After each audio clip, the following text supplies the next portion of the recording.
That period that we built Kings Island was the great proliferation of parks in the United States. There were more theme parks built in the 70s than any other period before or since. I want to move Coney Island. I want Taft Broadcasting to buy it. We'll build a new theme park together. We'll incorporate Hanna-Barbera. I was going to have a showdown board meeting within the Coney Island Company about moving this park. Firm began, he said, are you sure you want to do this? And I said, absolutely. On July 4th, 1972, it was like somebody turned on the spigot. A huge reservoir opened up and people started pouring in. And they poured in and they poured in every day for the remainder of the 1972 season.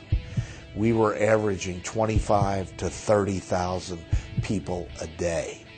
It was unbelievable, the number of people. The people who came up in the beginning, they paid their money and they walked through there, and I'll tell you, it was just fun to stand there. Their jaws dropped. When we came back, we were all absolutely white and scared to death. And we said, what did we create?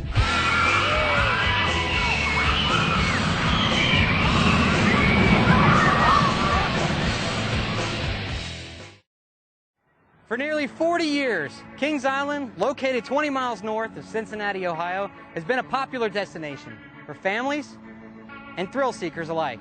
Hello, I'm Nate Byram, and today, CET is taking you on a special behind-the-scenes look at Cincinnati's favorite amusement park. Join me as we reveal some hidden history and relive some fond memories of Kings Island. To tell the story of Kings Island, I had to find the man who started it all. And my search led me to the general manager of Garfield Suites Hotel in downtown Cincinnati.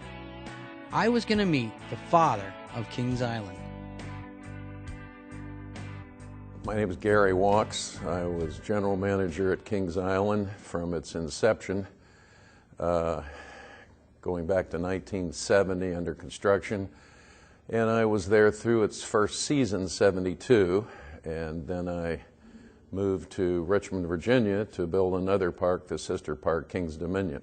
I started at Coney Island as a young man of 25 years of age in 1961, and my family was involved with the park. And I worked there till 1964 and witnessed a few floods. But in '64, we had the fourth highest flood in history. It was 66.6 feet. There was the Great Flood of '37. There was a big flood in 1913 and one in 1945. This was the fourth highest. And it was a horrible flood. It did a lot of destruction to Coney Island. And as a young man at the time, I guess youth looks way down the road instead of right around the corner. And I was thinking, what future does Coney Island really have with floods like this? That turned my mindset for the rest of my life. After that, I probably spent half my time thinking about how to move that park and the other half how to operate the park. In my opinion, Kings Island was literally conceived in 1964 because I devoted a great deal of time trying to figure out a way to move Coney Island to another location. And I spent the better part of, let's see, that was '64. We merged with the Taft Broadcasting Company in July of '69. So I spent almost 5 years preparing for the day when we could build a Kings Island type park. And I did a lot of work. I wrote almost a thesis on it. I traveled extensively. I figured out what we wanted to do for the concept of Kings Island, what is popular. I visited every amusement park in the country. I traveled to Europe in 1963. And I saw many things that left me with an impression of how to design the concept for Kings Island. So we literally had the concept for Kings Island. It wasn't called Kings Island then. We didn't have a name for this.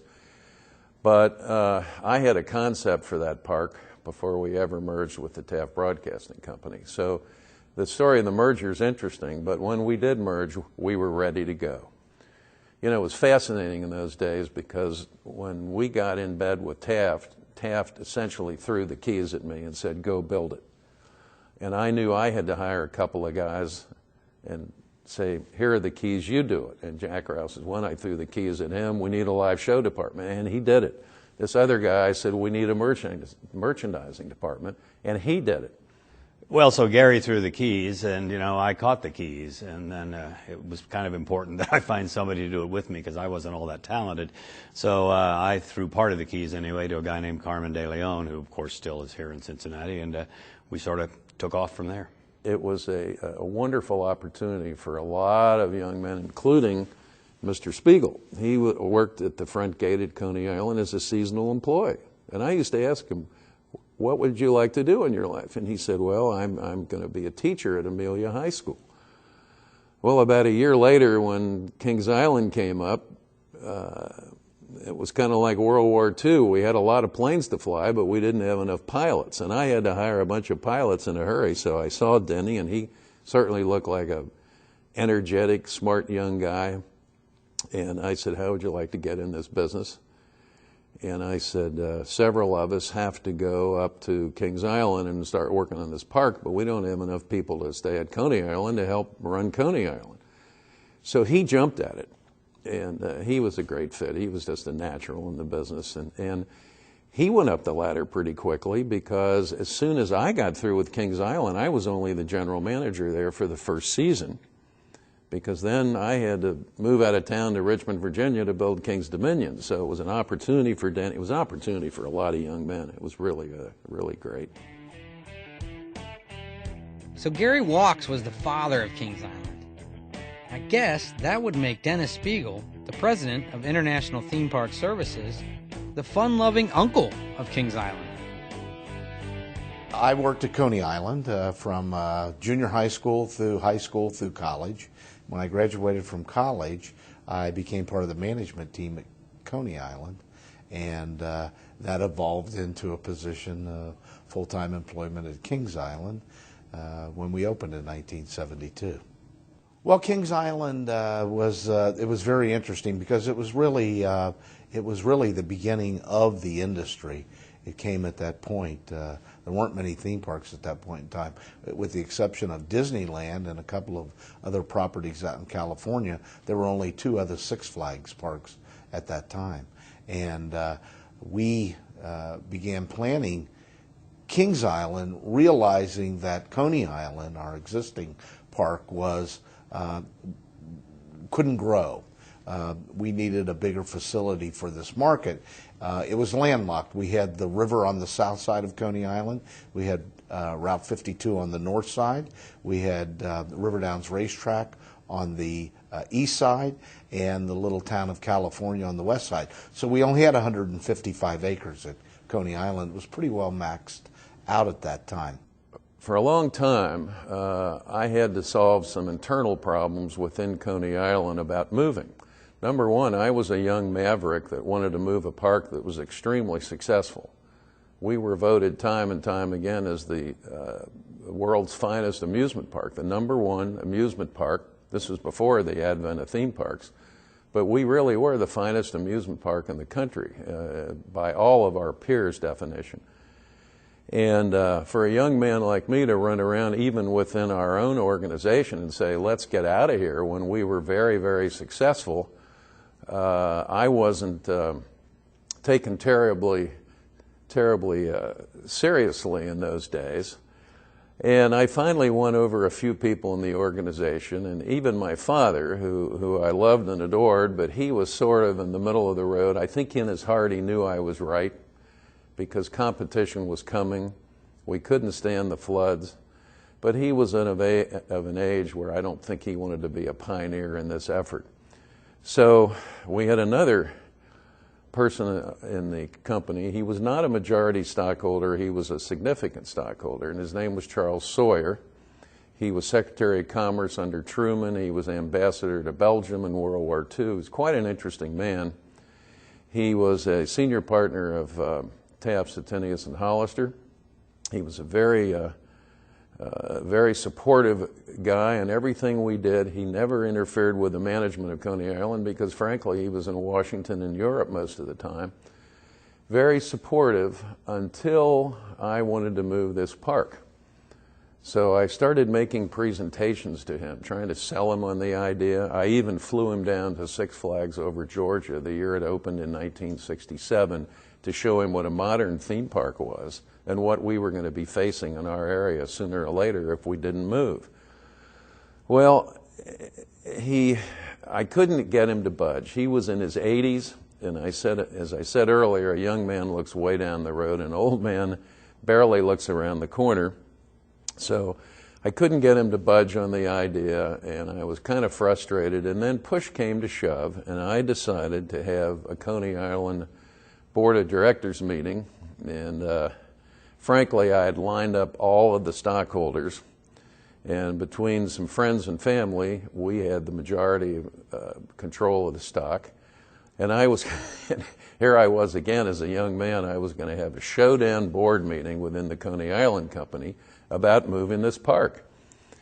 And I thought, boy, oh boy, I've got to go up against Mr. Sawyer when he's already told me he doesn't like the idea. And this would have been a classic board meeting. But you know what? It never happened. And why didn't it ever happen? Because all of a sudden, what I had been preaching for a long time, we had such a marvelous market area. We were a wagon wheel city, I called it. We were Cincinnati in the middle of Indianapolis and Dayton and Lexington and Louisville and Columbus. None of these cities had any entertainment, any amusement parks. And we had drawn from those markets very well at Coney Island. So I knew if we had a major theme park, it would be an outstanding market area. Well, some people on the West Coast had the same idea. They had spotted this market area.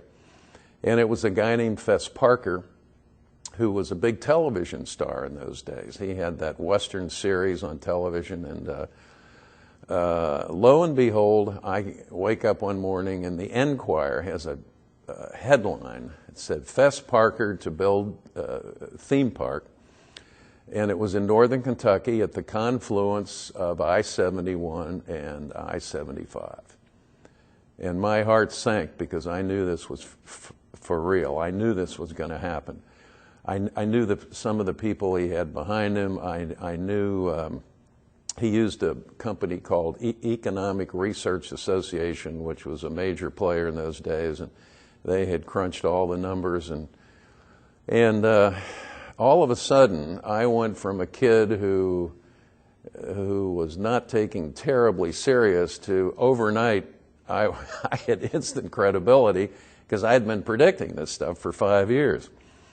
So he really shook things up, and frankly, I had a pit in the bottom of my stomach because I knew this was going to happen. And I knew instantly that Coney Island was going to go from the world's finest amusement park to one of two things. A second-rate park like LaSwordsville, which I didn't want to be a part of. Neither did the staff of Coney Island want to be a part of, or it would have put Coney Island out of business. Coincidentally, Coney Island in 1967 or 8, we were having the WKRC Pops concerts in Moonlight Gardens. Arthur Fiedler was there, people of that stature. They were on Sunday afternoon, and they were absolutely wonderful. And because Taft Broadcasting owned KRC, some of the officials from the corporate office would come up to Moonlight Gardens and watch these Pops concerts. And one day I was up there, and I had met the president of Taft Broadcasting, Lawrence Rogers, and got to know him a little bit. And I decided, because of making that acquaintance and knowing Taft Broadcasting had recently acquired Hanna-Barbera, I was going to take a flyer, knock on his door, take my presentation over to him and see if he wanted to get in the amusement park business. Buy Coney Island, we'll build the park, Taft put up the money. So I told my father I was going to go do this, and he said, call him. So I called Bud Rogers, and Bud had no idea what was on my mind. I think he was probably thinking I was going to make a United Appeal call or something of that nature. And he said, sure, come come over, and I had packed my valise. I had all these materials, all this presentation stuff. I had everything from renderings to concepts to pro formas to market studies.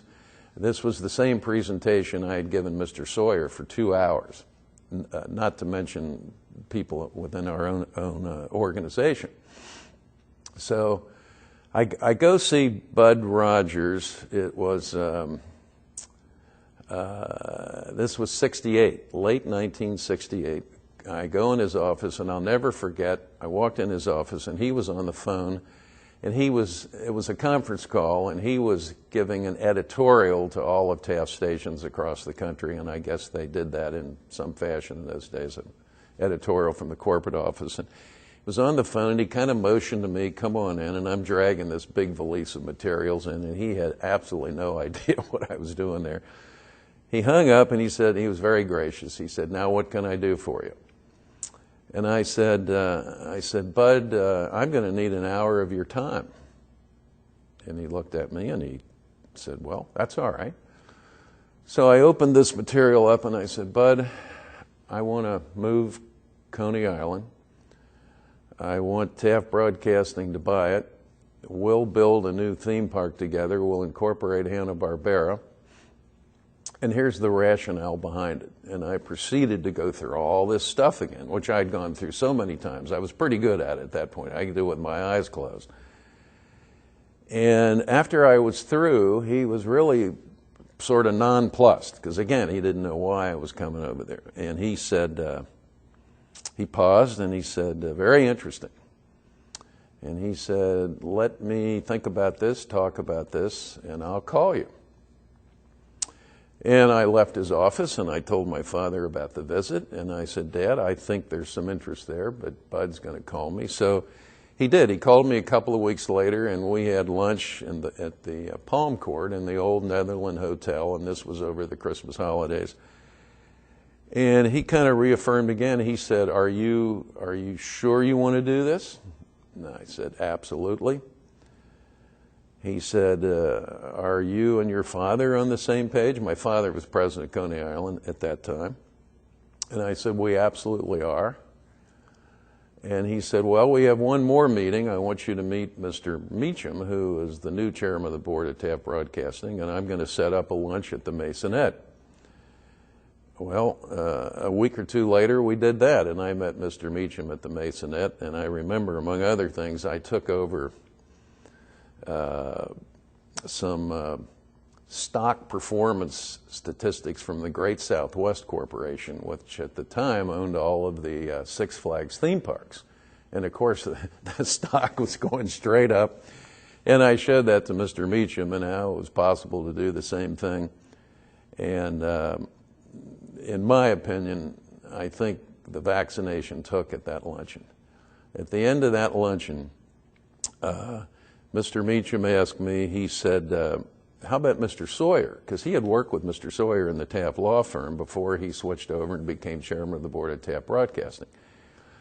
He said, where are you with Mr. Sawyer? And I said, well, quite frankly, Mr. Sawyer is not aware of this meeting. And I explained to him my history with Mr. Sawyer, and he had been opposed to this, but I also said, I think he's very approachable now because his stock is threatened by Fess Parker's proposed investment. So I would think there would be a big change of heart. But I wanted to talk to you all first to see if you were willing to go along with this, and then I was going to go back and talk to him. Well, Mr. Meacham said, let me talk to him. I know him quite well. I think I can convince him. And he did. And the next thing I knew, I got a call from Mr. Sawyer, and his mind had totally changed. He said, let's get on with this project. Come down to my office. I want to make some phone calls to some banks because we've got to stop this Fess Parker right away. We have to stop this man from getting his financing. So I got downtown to Mr. Sawyer's office, and it was really kind of fascinating because he was a very interesting, influential man. To make a long story short, we shut down that project. Fess Parker could not get financing. And not too long after that, we announced the merger of Coney Island and Taft Broadcasting. That was July of 1969. And when we announced that merger, the next day, I ceased doing everything operationally I ever did at Coney Island, and I devoted 18 hours a day to starting Kings Island. Gary Wachs was the young man who was really promoting this idea within the family. And it was interesting at that time, Taft Broadcasting Company, which was a well-known company here in Cincinnati, had, which owned television and radio stations, Channel 12, WKRC, was looking to expand. They had just bought Hanna-Barbera Productions, which was Fred Flintstone, Barney Rubble, Yogi Bear, Scooby-Doo, and they were looking for a way to exploit those characters. I and my associates were looking for ways to broaden Hanna-Barbera's scope from just cartoons. And one of the obvious roadmaps was what Disney had done based on their cartoon empire. And, of course, amusement parks were a very important part of that. And the president and chairman of that company flew out to California and had a meeting with Roy Disney. After we approached Taft Broadcasting, and they seemed to like the idea of buying Coney Island and starting a theme park because of their connection with Hanna-Barbera, then they went out to see the Disney group to kind of check out Coney Island, to see if these guys were for real. Even though we were in Cincinnati, we didn't know each other that well. Following up on that, had a luncheon meeting with Roy Disney, who was Walt Disney's brother. Walt was dead. Roy Disney was sort of the business brains of the operation, and talked to Roy Disney about whether going into the amusement park business was a smart thing. And he spent quite a bit of time on the subject. The lunch lasted, several hours. But at the end of the luncheon, it was very funny because he said, I can't help but laugh that you're out here in Los Angeles talking to me about the amusement park business, because the finest small amusement park in America is right in your hometown, Coney Island. Interestingly enough, in 1953, Walt came to Cincinnati to consult with my father and uncle, who ran the park at the time, and were among the very few people in the country that supported him in his venture. Most people didn't think he had a chance. They didn't understand what he was trying to do. My father and uncle backed him totally. They went out to Los Angeles. So it's a long story, but I think ever since those days, Coney Island had a place in its heart in the Disney group. And I think the Taft officials found that out when they went out there. Well, the two came together, the families and Taft Broadcasting Company, and the deal was put together, and it was over and merged in about 6 months.